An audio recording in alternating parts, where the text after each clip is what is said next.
வானதி, என்னம்மா அந்த பையன் வருவானா மாட்டானா, அந்த பையன் வீட்டிலேருந்து வர சொல்லுமா அப்படின்னு சொல்லி கேட்க, வானதி ஒரே குழப்பமா கிளாக்க பார்த்துக்கிட்டே இருக்காங்க. என்ன ஆச்சு ஏதாச்சு, பாண்டி ஏன் வரல அப்படின்னு சொல்லிட்டு. இந்த ப்ரடிக்ஷனில் தான் வந்து பார்த்தீங்க அப்படின்னா வந்து இப்போ பாண்டியோட வீட்டில் எல்லாருமே ரெடியாகி நம்ம சரி பொண்ணு இன்னைக்கு போய் பொண்ணு கேட்டு இந்த கல்யாணத்தை மூலம் முடிவு பண்ணிடலாம். இந்த பாரா என்ன சொன்னாலும் சரி, எனக்கு இப்போ கல்யாணம் ஆகிறதுக்கு முன்னாடிலாம் யோசிச்சுட்டு இருந்தீங்க பொண்ணு கிடைக்குமா கிடைக்காதான்ட்டு. நானே ஒத்துக்கிறேன், எனக்கு சந்தாவை பிடிச்சிருக்கு, சந்தாவுக்கு என்ன பிடிச்சிருக்கு, அவங்க வீட்டில் இருக்க கொஞ்சம் பிரச்சனைலாம் முடிஞ்ச அப்புறம் நாங்கள் கல்யாணம் பண்ணிப்போம். நீ அதை பற்றி யோசிக்காத. உனக்கு ஒரு கல்யாணம், அதுவும் வந்து அவன் வீட்டு சம்மதத்தோட உனக்கு பிடிச்ச பொண்ணோட அமைய போகுதுங்கிறது பெரிய விஷயம் அப்படிங்கும் போது, ஆமாண்ணா அதைத்தான் நானும் சொல்கிறேன், இவன் ஏதோ ஓவராக யோசிச்சுக்கிட்டு இருக்கான் அப்படின்னு இந்த பக்கம் சோழனு வேற பேச, இல்லைண்ணா இது இப்போ எதுக்கு நான் அவசரம் அப்படின்னா, அந்த பொண்ணு வீட்டில் அவசரப்படுறாங்களாடா, ஏற்கனவே ஒரு கல்யாணத்தை பண்ணி வைக்க பார்த்தாங்க, அப்படி இருக்கும்போது ஏன்டா யோசிக்கிற அப்படின்னா வந்து பேச, சரிண்ணா அப்படின்னு கிளம்பி பாண்டி வந்தாலும் வர வழியிலே வந்து அவர் யோசிச்சிடுறாரு. இப்போ வந்து இந்த சொன்ன வார்த்தையெல்லாம் அவருக்கு மனசில் ஓடிக்கிட்டே இருக்கு. நிலாவை வந்து வீட்டை விட்டு அனுப்பிடணும், நிலாவை வந்து ஹாஸ்டலுக்கு அனுப்பிடலாம், அவங்க என்ன உண்மையான அண்ணியா அப்படின்னு பேசினது பார்த்தது அவங்க நடந்துகிட்டது எல்லாத்தையும் ஒன்று ஒன்றா அவர் யோசிச்சுக்கிட்டே இருக்காரு. இதுக்கிடையில வானதியோட மாமாலேருந்து அத்தனை பேருமே வெயிட் பண்ணிட்டு இருக்க, அவன்லாம் கண்டிப்பாக வரமாட்டான், கழட்டி விட்டு ஓடுறதுக்கு தான் பார்க்குறான் அப்படின்னு சொல்லிட்டு வந்து வானதியோட அண்ணா வேற பேச, ஏய் வேன் பாண்டியை பற்றி உனக்கு தெரியாது, அவன் கண்டிப்பாக வருவான், அவனுக்கு எனக்கு ரொம்ப பிடிக்கும், நானும் அவனும் அவ்வளோ மனசார காதலிக்கிறோம் அப்படின்னு சொல்லிட்டு தான் நேராக வந்து அவங்களும் என்ன பண்ணுறாங்க, இப்போ காலே பண்ணுறாங்க சேரனுக்கு.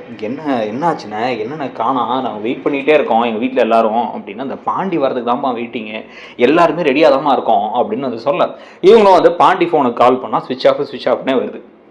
இப்போ பாண்டி ஒரு விஷயத்தையா யோசிச்சுட்டு இருக்கும் பொழுது இந்த பக்கம் நிலா என்ன சொல்றாங்க, பாண்டியோட முகமே ஒரு மாதிரி சரியில்லை, ஒரு மாதிரி ஏதோ குழப்பமாவே இருந்தாரு, என்ன பிரச்சனை அப்படின்னு தெரியல, அவருக்கு இப்போ கல்யாணத்துக்கு விருப்பம் இல்லைங்கிறனால தான் அந்த மாதிரி ஏதோ பண்றாருன்னு நினைக்கிறேன், ஆனா வந்து அது பொண்ணு வீட்டில் கண்டிப்பா அது பிரச்சனை ஆகிடும், நாங்கள் வர சொல்லி அந்த பையன் வரலன்னா என்னமா அர்த்தம், அப்போ அந்த பையனுக்கு விருப்பம் தானே அப்படின்னு அவங்க கண்டிப்பாக யோசிப்பாங்க, இதை கொஞ்சம் சரி பண்ணணும்னா அப்படின்னு வந்து பேசிகிட்டு இருக்கும் பொழுதே வந்து சரி நம்ம முதல்ல அங்கே கிளம்பி போயிடலாம், கிளம்பி போனதுக்கப்புறமா அங்கே பாண்டியை வர சொல்லிடலாம், இல்லைனா வந்து மாப்பிள்ளை வரல அது வந்து முறைப்படி இருக்காதுன்னா வந்து மாப்பிள்ளையை கூப்பிட்டு வரல அப்படின்னு பேசிடலாமா அப்படின்னு சோழன் கேட்ட உடனே வந்து, டேய் அவனுக்கு முதல்ல விருப்பம் இருக்கா இல்லையான்னு கேட்காம நீங்களா முடிவு பண்ணாதீங்கடா, அவன் யோசிச்சுட்டு தான் இருக்கான் அப்படின்னு நடேசன் சொன்ன உடனே, அதெல்லாம் விருப்பம் இல்லாமலா காதலிச்சான், விருப்பம் இல்லாமல அந்த பொண்ணு நீங்கள் வீட்டுக்கு வந்துச்சு பெங்களூருக்கு கூப்பிட்டு போனான், அதெல்லாம் விருப்பம்லாம் இருக்கு, அவனுக்கு ஒரு சின்ன குழப்பம், அவ்வளோதான், நம்ம போய் பார்த்து பேசிட்டு வந்துடலாம் அப்படின்னு வந்து இந்த குடும்பம் அப்படி கிளம்பிக்கிட்டு இருக்கு, கிளம்பி போகலாம் அப்படின்னு முடிவு பண்ணிட்டு இருக்க.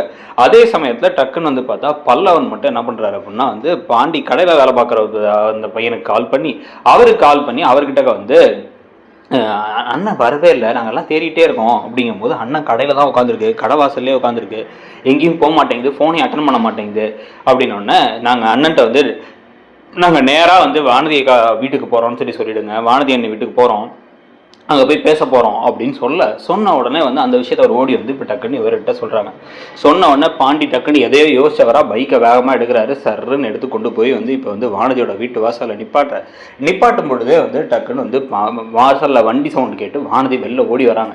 நீ எங்கடி வெளில போகிற எடி அப்படின்னு இருக்கும் போதே வந்து அவங்க வேகமாக ஓடி போய் இருமா அப்படின்னு நேராக கிளம்பி போக, அங்கே போனதுக்கப்புறம் தான் வந்து பார்த்தா இப்போ வந்து பாண்டி அங்கே நிற்கிறத பார்த்து, பாண்டி ஏன் பாண்டி இவ்வளோ லேட்டாக வர, எல்லாரும் எவ்வளோ நேரமாக வெயிட் பண்ணுறாங்க தெரியுமா உனக்கு அப்படின்னு வந்து அவங்க சொன்னதுக்கு அப்புறமா வந்து அப்படியே அவங்களை தள்ளி விட்டு இவர் நேரம் ஏதோ உள்ள வர்றாரு. ஏன் பாண்டி ஒரு மாதிரி இருக்க, உங்க வீட்டில் எல்லாரும் வரலையா, எல்லாரும் தானே வர சொன்னாங்க, எல்லாரும் வந்தாதான் கரெக்டாக இருக்கும் அப்படின்னு வந்து பேசிக்கிட்டே இருக்காங்க. இவங்க நேராக வந்து உள்ளார வந்ததுக்கப்புறமா வந்து, வாங்க தம்பி உட்காருங்க அப்படிங்கும் பொழுது வந்து, இல்லை எனக்கு கல்யாணத்துக்காக பேச கூப்பிட்டீங்க அப்படின்னு சொன்னாங்க, இவ்வளோ பெரிய மனசோட நீங்கள் வந்து இவ்வளோ ஒத்துப்பீங்கலாம் நான் எதிர்பார்க்கல, கண்டிப்பாக வந்து நான் வந்து எதிர்பார்க்காத ஒரு விஷயம்தான், ஆனால் இன்னொரு விஷயமும் இருக்குது, அதையும் இங்கேயே வச்சு பேசிடலாம் அப்படின்னு பார்க்குறேன். எங்கள் வீட்டில் இப்போ தான் வந்து எங்கள் வீடை வந்து இப்போ திருப்பி கேஸ் போட்டு ஜெயிச்சிட்டோம், எங்கள் வீடுக்கு வந்து எங்கள் வீடு தான் அப்படின்னு பத்திரம்லாம் கிடச்சிருச்சு. ஆனால் அதே சமயத்தில் இப்போ வந்து வீட்டில் எங்களுக்கு வந்து 2 ரூம் தான் இருக்குது, ஒரு பெரிய ரூம், ஒரு ரொம்ப குட்டி ரூம், இந்த 2 தான் இருக்குது. அதனால வந்து இப்போ எல்லாருக்கும் தனித்தனியாக ரூம் இருக்க மாதிரி வந்து கட்டலான்னு முடிவு பண்ணி அதுக்கான வேலைகள் போகுது. இப்போ தான் நான் கடையும் ஓனாக கடை ஆரம்பிச்சிருக்கேன், அந்த அதோட சேர்த்து வந்து இப்போ இந்த வேலையை நாங்கள் ஆரம்பிக்கிறோம். அது முடிகிறதுக்கு கிட்டத்தட்ட ஒரு 6 மாதம் to 1 வருஷம் ஆகிடும். அந்த மாதிரி முடிஞ்சதுக்கப்புறம் கல்யாணம் பண்ணால் நானும் வானதியும் அந்த ரூமில் போய் இருக்கலாம். ஆனால் அதுக்கு முன்னாடி வந்து பார்த்தா எப்படி இருந்தாலும் என் சோழனாவுக்கு எங்களுக்கு முன்னாடியே கல்யாணம் ஆகிடுச்சு, அண்ணி அந்த ரூமில் இருக்காங்க. இதெல்லாம் நான் சொல்லிட்டேன், சொன்னாலுமே வந்து இப்போ வானதி அதை புரிஞ்சுக்கிற மாதிரி நிலைமையில இல்லை. எங்கள் பெரிய அண்ணனுக்கும் எனக்கும் ஒரே சமயத்தில் கல்யாணம் நடந்தாலும் சரி, இல்லை பெரிய அண்ணனுக்கு கல்யாணம் முடிஞ்சு அடுத்த முகூர்த்தத்துலேயே எனக்கு கல்யாணம் நடந்தாலும் சரி, இதெல்லாம் எனக்கு திருப்தி. ஆனால் வந்து இப்போ நான் இதுக்காக வந்து நான் வானதியை காதலிக்கிறேனோ இல்லை வானதியை விட்டுட்டு போகிறேனோ அர்த்தம் கிடையாது. நான் வானதி எனக்கு பிடிச்சிருக்கு, ஆனால் கல்யாணத்துக்கு எனக்கு கொஞ்சம் டைம் வேணும்னு கேட்குறேன். எங்கள் வீட்டில் எல்லாருமே வருவாங்க. இப்போ வந்து அவங்க எல்லாருமே என்ன பேசுவாங்க அப்படின்னா வந்து அதெல்லாம் இல்லைன்னு எங்கள் அண்ணெல்லாம் வந்து தியாகியாக தான் இருக்கும். இல்லை நீ முதல்ல கல்யாணத்தை முட்றா, ஏதாவது எனக்கு அப்புறம் பார்த்துக்கலாம்டா அப்படின்னு பேசுவாங்க. ஆனால் எனக்கு அதுலலாம் விருப்பம் இல்லை. எனக்கு எங்கள் அண்ணனுக்கு பெரிய அண்ணனுக்கு கல்யாணம் முடியணும். அதே சமயத்தில் எங்கள் வீட்டில் வானதி வந்து வாழும்போது வானதிக்கு வசதியாக இருக்கணும் அப்படிங்கிறதான் எண்ணம். ஆனால் இதை புரிஞ்சுக்கிற மாதிரி தெரியல. இதைத்தான் நான் அவகிட்ட சொல்ல ட்ரை பண்ணேன். அப்படிங்கும்போது பாண்டி என்ன பாண்டி பேசுகிற, எங்கள் வீட்டில் ஒத்துக்கிட்டதே பெருசு, நீ பேசாமல் இப்படி வந்து பேசிக்கிட்டு இருக்க, தேவையில்லாமல் ஏதாச்சும் பேசாத, பேசாமரு அப்படின்னு வானதி பக்கம் பேச, நீ பேசாமரு அப்படின்னு சொல்லிட்டு இதை பாருங்க. ஆல்ரெடி வந்து எங்கள் வீட்டில் அண்ணி ஒருத்தங்க இருக்காங்க அப்படின்னு சொல்லும்போது அவங்க என்ன பெரிய அண்ணி, முதல்ல அவங்களை வீட்டை விட்டு துரத்தி விடு. அவங்க வீட்டை விட்டு துரத்தினால எல்லா பிரச்சனையும் முடிஞ்சிடும். 2 ரூம் இருக்குல்ல, நம்ம வேணா கொஞ்ச நாளைக்கு அந்த சின்ன ரூம்ல கூட இருந்துக்கலாம். அவங்க அண்ணனுக்கு வந்து சேரன் நான் கல்யாணம் பண்ணிக்க போற பொண்ணு அந்த பெரிய ரூம்ல இருக்கட்டும். இன்னொரு ரூம் எதுக்கு நமக்கு, அது தேவையே இல்லை. சோழன் நாக்கு நடந்தது வந்து டம்மி கல்யாணம் தானே, அவங்களாம் ஒரு அண்ணியா, அவங்க அண்ணியே கிடையாது அப்படின்னு வந்து பேச, வாய மூடுவானது அப்படின்னு ஒரு கோபமா பேசுறாரு. என்ன நம்ம வீட்டுக்கு வந்து நம்ம பொண்ணே இப்படி பேசலாம் அப்படின்னு வந்து இந்த பக்கம் வந்து வானதி அண்ணன் பேசுறது, நீ பேசாமறா அப்படின்னு இந்த பக்கம் வானதி சொல்லிட்டு இருக்கும் பொழுதே வந்து இந்த பாருப்பா தம்பி, என்னப்பா உனக்கு விருப்பம் இருக்கா விருப்பம் இல்லையா அப்படின்னு திருப்பி அந்த மாமாவும் கேட்குறாரு. கேட்கும்பொழுது எனக்கு விருப்பம் இருக்குங்க, நான் இப்பயும் அதான் சொல்கிறேன், தெளிவாக சொல்கிறேன். எனக்கு அந்த பொண்ணை பிடிச்சிருக்கு, உங்கள் பொண்ணை பிடிச்சிருக்கு, உங்கள் பொண்ணை நல்லா வச்சு பார்த்துப்பேன், எல்லாமே இருக்குது. ஆனால் எனக்கு கொஞ்சம் கால அவகாசம் வேணும். நான் வந்து இப்போ விட்டுட்டு போக போகிறதில்ல, எதுவும் எங்கேயும் இது பண்ண போகிறதில்ல. இப்போ தான் எனக்குன்னு ஒரு கடையை ஆரம்பிச்சிருக்கேன்.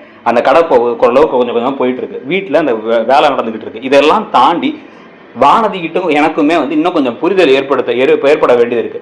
ப்ளஸ் அவள் வீட்டில் இருக்கவங்கலாம் வந்து அவள் வந்து இல்லை அவங்கெல்லாம் தேவையில்லை அப்படின்னு தூக்கி எறிகிற மாதிரி பேசுறது எனக்கு பிடிக்கல. இதை வந்து நான் வானதிக்கிட்ட தனியாகவும் பேசி பார்த்துட்டேன், சொல்லி பார்த்துட்டேன் அப்படின்னு வந்து சொல்ல. அப்படி வந்து ஆமாம் இவன் தான் வாய், நம்ம யார் சொன்னால் கேட்குறா, இவன் சொல்லியும் கேட்கறது இல்லை. போகிறாலும் அவங்க அம்மா பேசிக்கிட்டு இருக்க வானதி வந்து டக்குன்ட்டு இந்த பாருப்ப பாண்டி, இப்போ கல்யாணம் நடக்கணும், நமக்கு நடக்கலை அப்படின்னா வந்து கல்யாணமே நடக்காது, நமக்கு யோசிச்சுக்கோ அப்படின்னு வந்து பேச.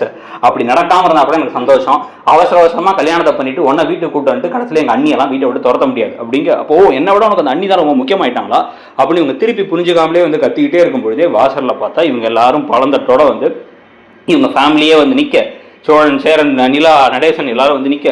ஒன்று டேய் பாண்டி, நீ ஏன்டா முன்னாடியே வந்துட்டேன், ஏன்டா டிஷர்ட் போட்டு வந்திருக்க அப்படின்னு இவங்கெல்லாம் நேரம் ஏதோ உள்ளார வரும்பொழுதே வந்து நான் சொல்கிறத சொல்லிட்டேன். அப்புறமா அவங்க விருப்பங்க, ஒரு மினிமம் எனக்கு ஒரு 8 மாதம் டைம் கொடுங்க, அதுக்கப்புறம் வந்து நான் எல்லாத்துக்கும் ரெடியாக இருக்கேன் அப்படின்ட்டு பாண்டி வெளில வர. வானதி அப்படியே கோவமாக அப்படி பார்க்குறதும் இவங்கெல்லாம் வந்தோடனே அவங்க ரூம்குள்ளே போகிறதும் என்ன நடந்துச்சுன்னே இவங்களுக்கு புரியாமல் இருக்கு. இதுக்கப்புறம் இப்பயுமே வந்து நிலாவை அவமானப்படுத்துகிற மாதிரி இங்கே வச்சு ஏதாச்சும் வந்து வானதி பேசிட்டா அதை கேட்டு எல்லாரும் பொறுமையாக இருக்க போகிறாங்களா, இல்லை இப்படியே போச்சு அப்படின்னா வானதியை வில்லியாக்கி வானதிக்கும் பாண்டிக்கும் கல்யாணமே நடக்காத அளவுக்கு இவர் வந்து எனக்கு வேணாம் அப்படி ஒரு பொண்ணே வேணாம் அப்படின்னு சொல்லிட போகிறாரா? எது நடந்தால் பெட்டர் நீங்கள் நினைக்கிறீங்க? வானதி பாண்டி ஜோடியை பற்றி உங்களுடைய கருத்து என்ன? இவங்க 2 பேரும் சேர்றது ஓகேன்னு நினைக்கிறீங்களா, ஓகே இல்லைன்னு நினைக்கிறீங்களா? இந்த ஐயனார் துணை குடும்பத்துக்கு வானதியுடைய கதாபாத்திரம் ஒத்து வருமா ஒத்து வராதா அப்படிங்கிறதையும் கமெண்ட் செக்ஷன்ல சொல்லுங்க. அப்படியே கூட வந்து பாத்தீங்க அப்படின்னா சிறகடிக்க ஆசையில ஒரு பக்கம் இந்த பக்கம் மீனாவை அனுப்புறதுக்கு பிளான் போடுறாங்க. அதுல என்ன உண்மைகள் இருக்கு, எப்படி நடக்க போகுது அப்படிங்கறத வந்து ஆரம்பிச்சு இன்னொரு பக்கம் மகாநதியில திருப்பி சந்திக்க போற விஜய் காவேரிக்கு அப்புறம் வாழ்க்கையில என்னென்ன மாற்றங்கள்லாம் வரப்போகுதுன்னு பல விஷயங்கள் இருக்கு. இது இல்லாமல் அழகே அழகு, அதுக்கப்புறம் பாண்டியன் ஷோ சீரியல் ப்ரெடிக்ஷன்ஸ் எல்லாமே வந்து இனிமேல் அடிக்கடி நம்ம சேனலில் போட போகிறோம். சேனலை சப்ஸ்கிரைப் பண்ணலை அப்படின்னா சப்ஸ்கிரைப் பண்ணி அந்த பெல் ஐக்கானையும் கிளிக் பண்ணிக்கோங்க. தேங்க்யூ.